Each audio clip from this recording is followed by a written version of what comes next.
جواد، كرة غير مستقرة عالية بعد من سعد ناطق، تصطد بسامال. حكم المباراة يطلب الاستمرار، حكم الدولي سالم عامر. كرة عالية قريبة لمنطقة الجزاء لفريق نفط الجنوب.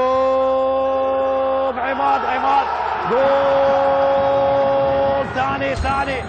ثاني لعماد محسن وللقوة الجوية بخطأ من مدافع نفط الجنوب حسين جمال يرتكب خطأ أمام عماد محسن للمرة الثانية يتابع كرة أخرى لفريق القوة الجوية يضعها في مرمى